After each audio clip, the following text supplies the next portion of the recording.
Bienvenidos a este nuevo mes, una oportunidad más para hacer lo que debes hacer.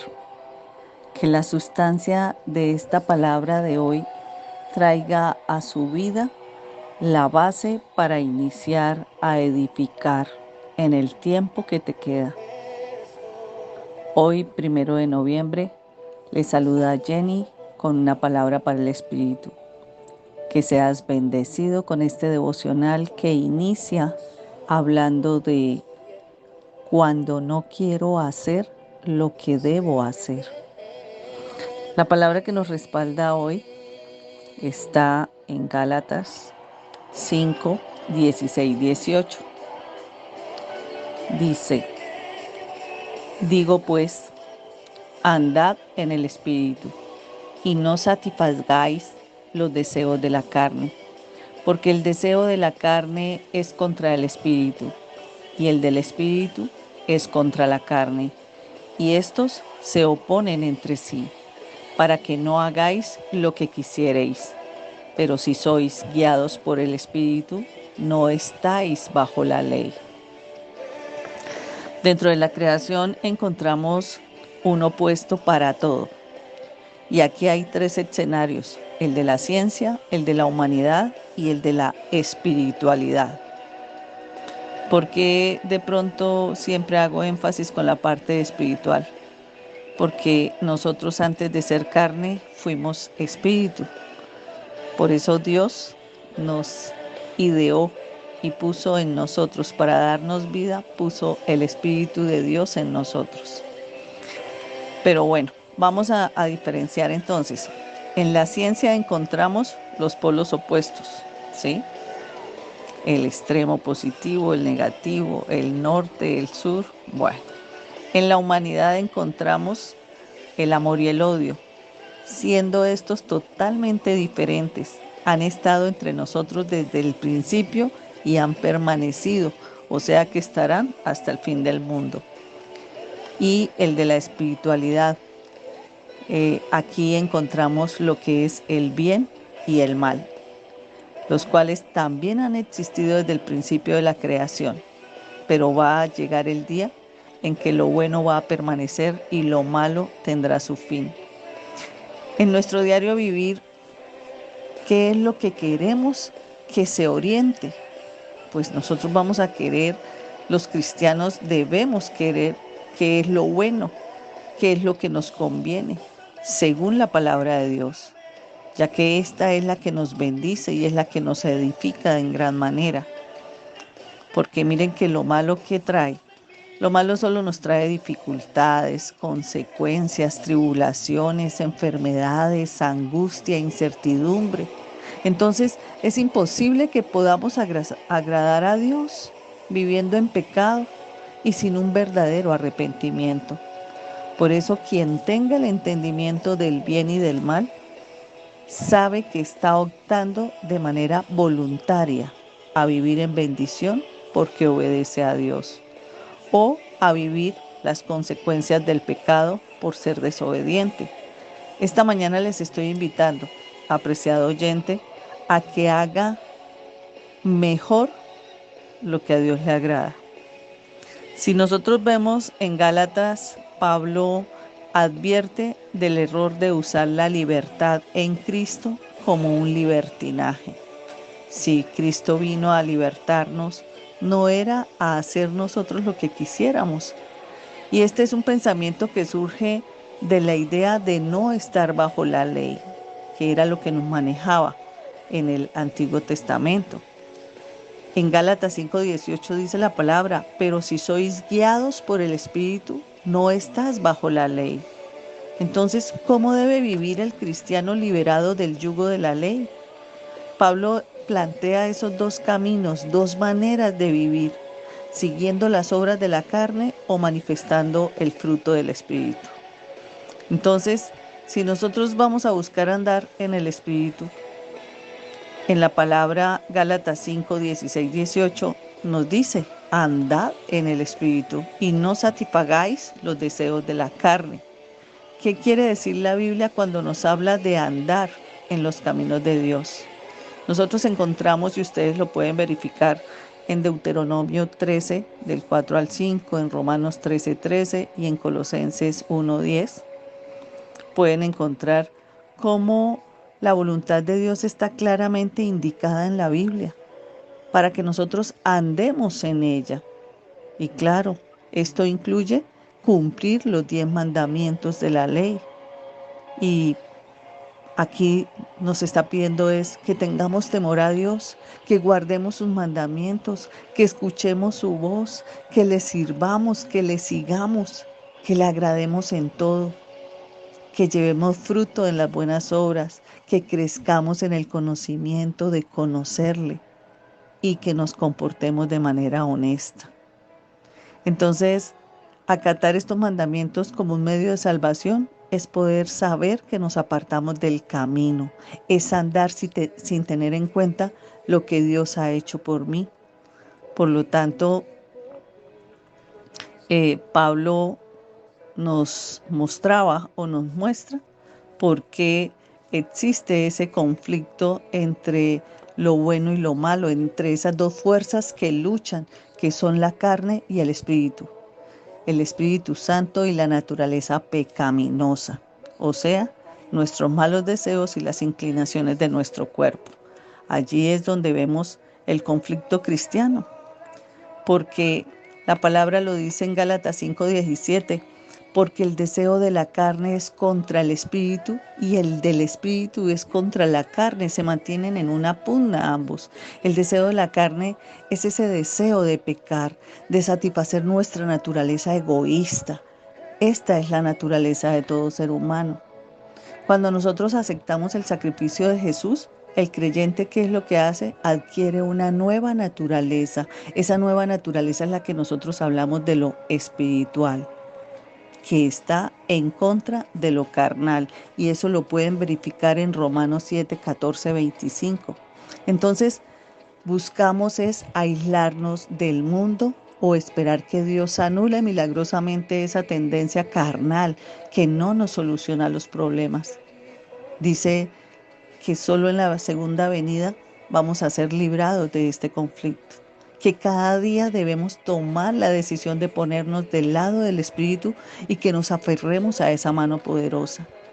Pablo hace una distinción entre lo que es el libertinaje y la libertad. Ese libertinaje es ese abuso de la libertad a fin de estar pecando, de ser esclavos de ese pecado, de mantener esa naturaleza terrenal y pecaminosa. Los cristianos no debemos ser esclavos del pecado, porque hemos sido liberados para hacer lo correcto y glorificar a Dios por medio de nuestro servicio a otros por amor. Cuando los creyentes dejamos de ser motivados por el amor, es cuando empezamos a criticar a los demás. Dejamos de ver lo bueno en ellos y solamente nos fijamos en ver sus defectos. Y así no es. Usted, por ejemplo, si yo le preguntara hoy, ¿ha estado hablando a espaldas de alguien? ¿Ha estado fijándose en las debilidades de su esposo, de su esposa, de sus hijos, de sus hermanos, de su familia, de sus compañeros de trabajo, en vez de mirar y resaltar los puntos fuertes de estas personas? Tenga presente que el mandato de Jesús es amar a otros como a sí mismo, o sea, aprender a aceptarlos como son. Si usted quiere cambiarlos, ore por ellos. Póngalos en manos del Espíritu Santo. Si usted tiene ganas de criticar a alguien, deténgase, por favor, y mire más bien cuáles son esas cualidades positivas que tiene esa persona. Entonces, el fruto del Espíritu es, nosotros ya los conocemos, el amor, el gozo, la paz, la paciencia. Bueno, eso lo conocemos y sabemos que contra esos frutos no hay ley. ¿Por qué? Porque el amor encabeza el fruto del Espíritu y de él es de donde emanan todas las demás virtudes. Actuamos por amor, callamos por amor. Es por eso, precisamente el amor es contrario a la naturaleza pecaminosa del hombre. Es por ello que el amor es el distintivo principal del creyente. Nosotros no podemos decir, es que yo lo amo, cuando ni siquiera amamos a Dios, porque de allí ni siquiera recibimos el Espíritu Santo, que es el que da el fruto del amor. No somos capaces de amar a una persona si no damos ese fruto.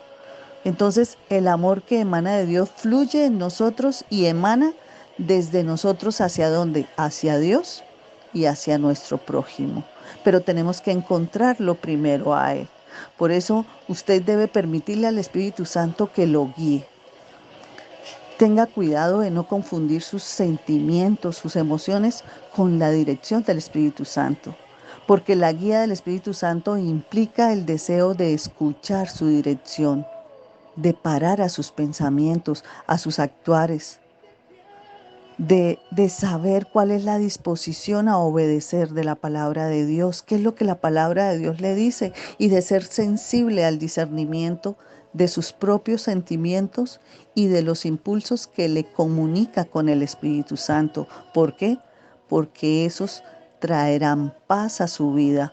Por eso es que usted los puede reconocer, por eso es que puede saber que sí está siendo guiado y controlado por su presencia. Entonces, las palabras de Cristo estarán en su mente, el amor de Dios motivará sus acciones y el poder del Espíritu Santo lo ayudará a controlar sus deseos egoístas.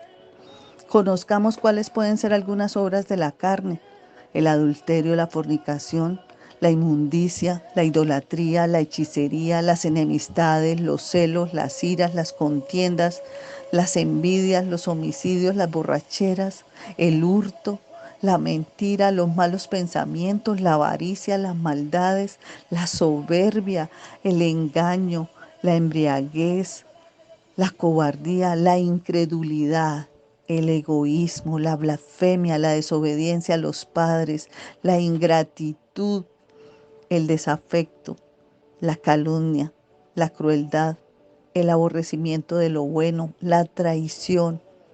Mejor dicho, amar los deleites. Allí hay muchas cosas que son obras de la carne, la vanidad. Entonces, miren algo, la carne y el espíritu. En Gálatas 5, 19, 22 dice: y manifiestas son las obras de la carne, más el fruto del espíritu. Pablo contrasta el resultado de vivir conforme a la carne con el de vivir conforme al espíritu. Aquí hay dos diferencias significativas. La primera son obras, la segunda son fruto. Entonces, en las obras, la carne demanda, nos pide, nos obliga a pecar. Obramos ante el pecado. Pero en la segunda es fruto, y el fruto produce en nosotros conducta hacia la santidad. Miren, las obras en plural es la naturaleza pecaminosa que produce división, confusión, desunión, pero el fruto en singular es la naturaleza que fomenta la unidad. El pecado quiebra las relaciones humanas y produce dolor. El Espíritu restaura las relaciones y produce vida eterna. Entonces, hoy los estoy invitando a que vivamos por el Espíritu. Si vivimos por el Espíritu, andamos también por el Espíritu. Andar, dice, debemos seguir cada día a Jesús, debemos convivir con Él. Ser guiados, debemos permitir que el Espíritu nos indique dónde debemos ir y qué debemos hacer. Crucificar, debemos dar muerte a nuestra naturaleza carnal, alimentando nuestra naturaleza espiritual. Vivir, debemos nacer de nuevo cada día. Andar, debemos mantener el paso al ritmo que marca el Espíritu, dejando que Él dirija nuestra vida. Por eso hoy no oramos. Hoy los dejo con esta reflexión, y es que el Espíritu Santo es nuestra suficiencia en la obra de edificar el carácter, de formarlo de acuerdo con la semejanza divina. Cometemos un grave error cuando pensamos que somos capaces de modelar nuestra propia vida. Nunca podemos por nosotros mismos vencer la tentación. Pero los que tienen una fe genuina en Cristo serán movidos por el Espíritu Santo. El alma en cuyo corazón habita la fe crecerá constituyendo un bello templo para el Señor. Será dirigida por la gracia de Cristo. Crecerá en la misma proporción en que dependa de las enseñanzas del Espíritu Santo. Hoy les invito a que multipliquen esta palabra con sus amigos, familiares, conocidos. Alguno de ellos en este momento necesita ser reflexionado de sus actitudes pecaminosas, de reconocer si está en libertad o en libertinaje. Bendiciones.